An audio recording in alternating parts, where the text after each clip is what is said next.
ચાલો મિત્રો, આજે આપણે સોમનાથનું મોટામાં મોટું રામ મંદિર છે, જેને આપણે દર્શન કરીએ અને આપણે રામ ભગવાનના આશીર્વાદ લઈએ. ચાલો.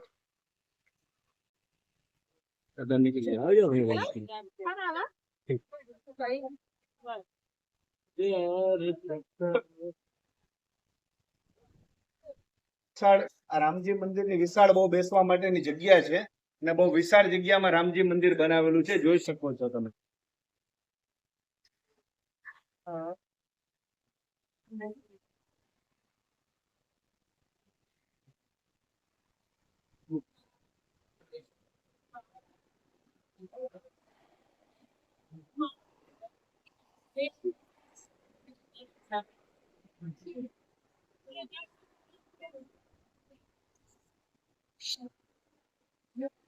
ગણપતિ દાદા.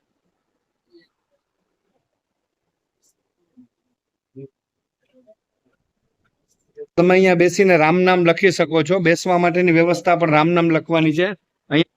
અને આ મંદિર, આ ગણપતિ બાપાના મંદિર છે અને બહુ બહુ અતિ વિશાળ જગ્યા છે અને છે.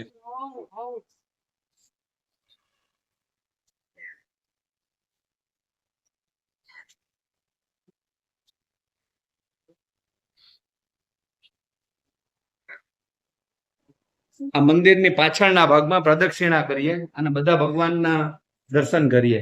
બહુ વિશાળ જગ્યામાં છે.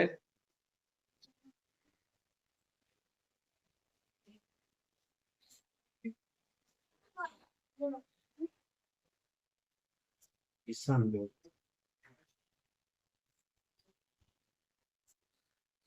યમદેવ,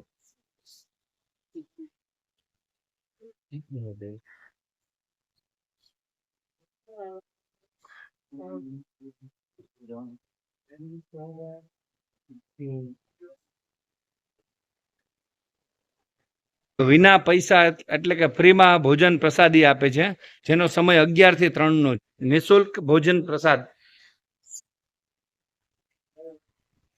લઈ શકો છો. અત્યારે તો ટાઈમ પૂરો થઈ ગયો છે. રામ મંદિરની પાછળ આવેલું આ પરશુરામ તપોવન ભૂમિ મંદિર છે, જ્યાં અંદર પરશુરામજીના દર્શન કરીએ. ચાલો.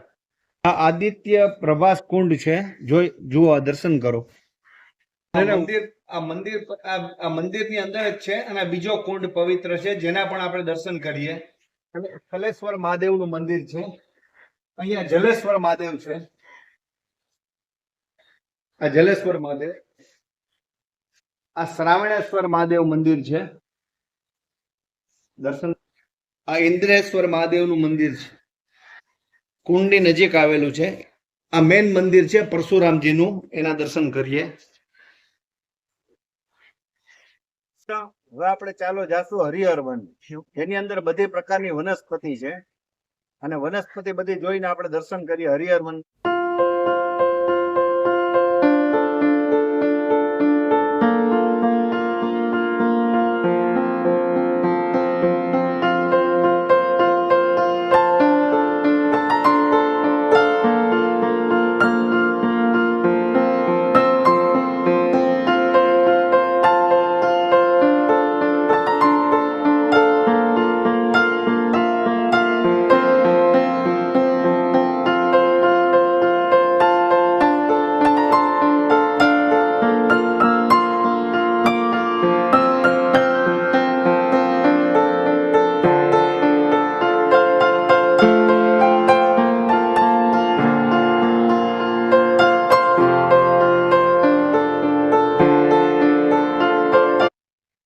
ફરવા માટે ગાર્ડન પોઈન્ટ છે, તમે જોઈ શકો છો, જ્યાં હરિહર વનની અંદર આવેલું છે.